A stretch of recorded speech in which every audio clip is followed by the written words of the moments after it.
Good Tuesday afternoon to you. Glad to be here with you today, making our way through the week toward a snowstorm that's coming. How are you doing today? I hope that in some ways, right now especially, that the answer to that question is that you're doing fine, that you're doing okay.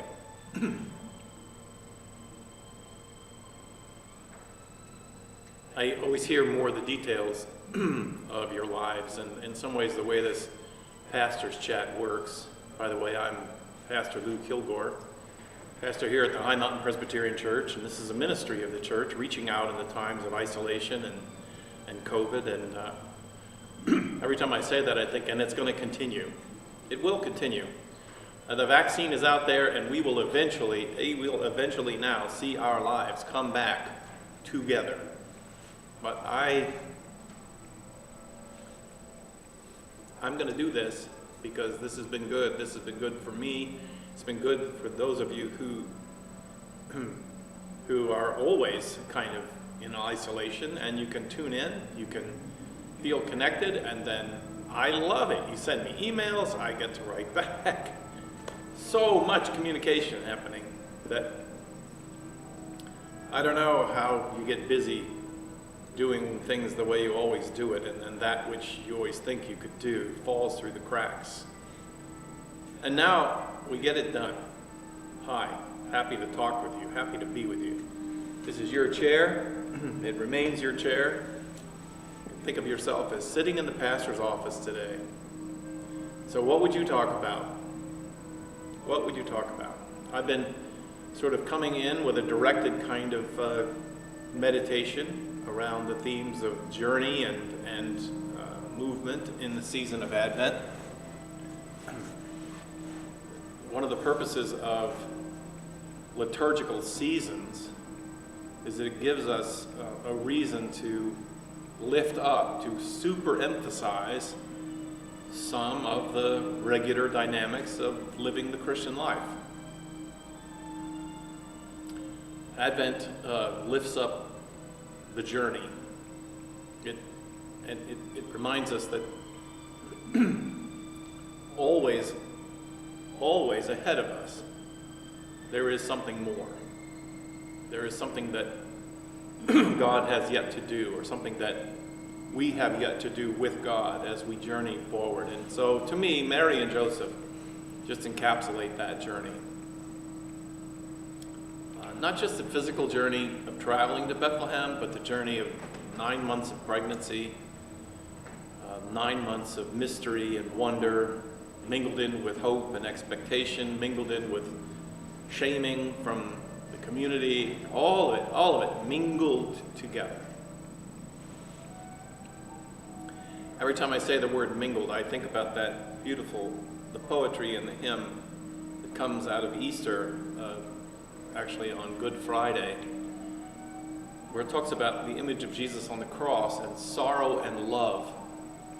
Sorrow and love came mingling down. They mingled in blood and tears and all the rest. It was sorrow and love were mingled together. There's a lot of mingling in the season of Advent. The mingling of this and of that, of hope and of struggle, of destination, but journey. So the last 2 times I talked about Advent on this camera, I was pointing to the fact that there's another element in the readings that are brought forward during Advent. We listen to the plea of ancient Israel. They too traveled a journey, and it was a journey towards a promised land, towards a better day. And they arrived in some ways, in various accounts, in a land flowing with milk and honey. The account of it in Scripture has a lot of battles and genocidal wars, but the minor texts of the prophets say that's not really what happened. The land of flowing with milk and honey was very much tillable land. It was fertile soil, but that the civilizations that lived there before they got there had left because of the infestation of hornets and of locusts. And they took it as a sign from God that God had made the way clear for them. So they began living their lives, being a blessing to the families of the earth. And we don't stay on track. We humans, we wander off the path. And wander they did. Wander away. Partly brought on by fear of enemies. It started to be a regular thing that in the lands where they lived, their crops were raided, their villages were raided and destroyed, and they wanted a national defense. So they got a king and they got an army. And as soon as the king and the army came, so came plagues and problems worse than neighbors and boundaries. That's a story that's there, that, initially they did things to protect their boundaries, and as a result of how they protected their boundaries, they basically destroyed their country, and they went to civil war. Kings fighting against kings. The project of being a family of Sarah and Abraham, able to be a blessing to the families of the earth, it was long gone in their memories. They could barely be a blessing even to themselves. And then the prophets come along, and the prophets, they got invaded by major global nations, came in and defeated them and took them away. And oh my goodness, their journey with God, which began in the wilderness and began with trying to teach them the lessons of faith, moved into a whole new level. Isolation, abandonment. They were spread over the face of the earth, mothers from fathers and children from families. They were nothing.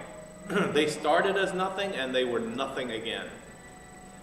But God is faithful and never forgot them, never forgot God's intention to be blessing. God was still blessing the families of the earth in other ways.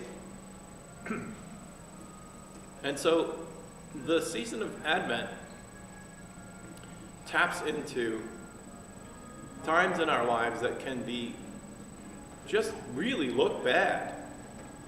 They can look really awful. That's sort of the beginning of the Advent theme. Wars and rumors of wars, pandemics, things can look really bad. But Advent draws the faithful person, the trusting person, draws us not into denial about how bad it can be or how bad it is, but it's like the time we are living in right now. I was watching and also weeping yesterday, watching these nurses and doctors who have risked their lives, literally risked their lives with no guarantee that they themselves would not die. They isolated themselves from their families in order to protect their families in ways they couldn't protect themselves. And there they sat in those chairs and they took those injections. And they did so and they breathed in and breathed out. There's no magic here.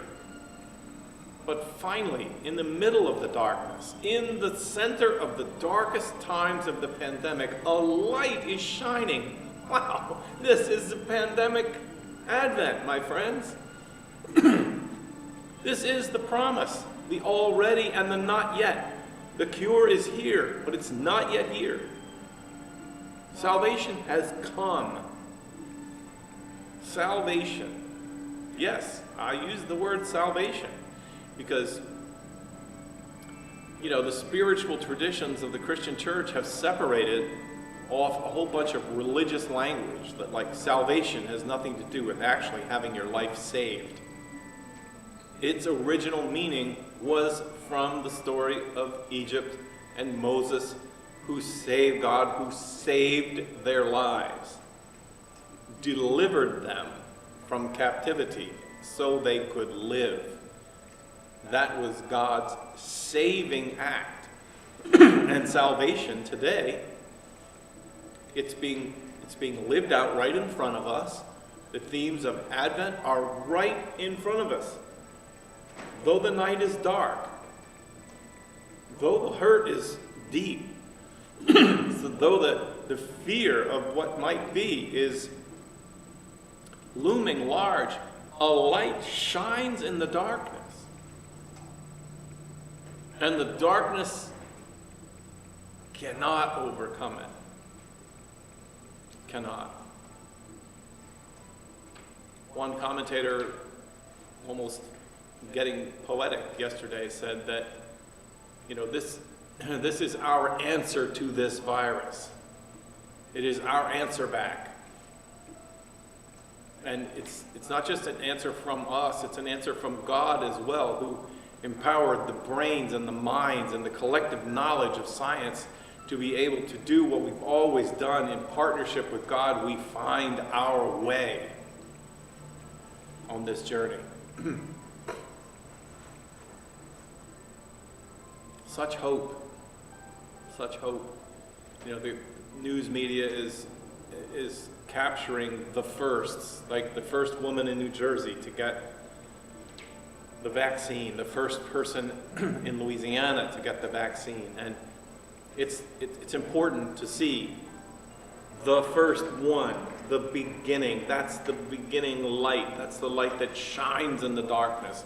And it has in it the potential for all of us, to find salvation, to find relief. Wow. It's a good time to teach the lessons of Advent. People who walked in darkness have seen a great light. This was how they looked back on the experience of Jesus' birth. All the writers about Jesus' birth were writing chronicles of history, looking back. They were interviewing people who might have known him when he was a child. Nothing was written down about Jesus during his life. Nothing. There's no reporter of day of. All the events of his life and the things and the teachings and the lessons are what were written down. And by the way, no one really thought it was important to write down too much at all until the resurrection.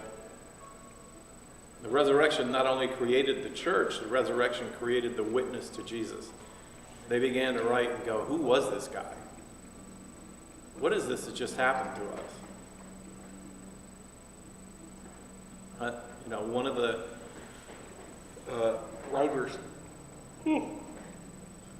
there's the yawn, I couldn't hold off. One of the writers in the New Testament says that it was amazing to them that he was right there with them and they couldn't see him. He was the creative power of the God who made the universe standing right beside them, eating rice with them, breaking bread. And they didn't see him. They didn't know him until after they saw him on the cross. And then later, they saw him again. And they began to suddenly pay attention to the journey they had been on, who they'd been walking with, what they had experienced. The two men on the road to Emmaus say, didn't our hearts burn when we were with him? And it reminded them, I guess, of when they had walked with him before. So Advent focuses on the journey of Mary and Joseph. It also focuses on the journey of the whole people of God. The whole people of God. The ancient people from Abraham and Sarah, the nomadic tribe, the people of the Exodus, saved, and then traveling, and then the people of the Holy Land, the people who lived out the first part of God's unique plan to bless the world through a few, take a few, and bless the whole world. This plan is revisited in the Christmas story. God always addresses the macrocosm through specific individuals in the microcosm. There's something about that's built into the way all creation is like that. You touch the water surface of a pond, and the ripples move out. And if the wind catches them, the ripples become waves. It almost seems that the lesson that's lifted up again in Advent, in the birth of Jesus, is that the big things of God always come in small packages, little tiny events. And what that does to us is, in our Advent awareness, we pay attention to the small things. And I'm not saying, it's not the like quote, don't sweat the details or something like that. It's not details, it's small things. It's the small things. And out of the power of the small things done in faith, small things done in faithfulness of this journey. Yeah, the ocean is large, the mountains are tall, the universe is unbelievably big. But it's in the minor cosms, the little tiny events of our lives, that the ripples of God's love and care flow outward, and the whole world is affected.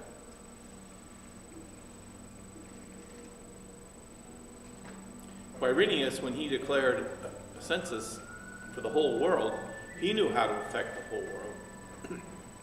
He did it by a declaration. He was a king or a governor.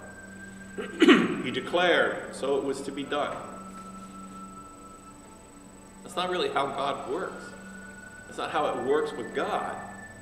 That's not how it works with God and with us.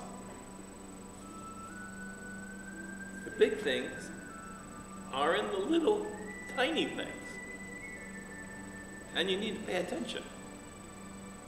That's one of the big themes. We'll talk about it tomorrow, is that an awakeness or awokeness, paying attention, is a really big part of what characterizes people who are walking in this adventure with God in life. Faith. So we're in it now.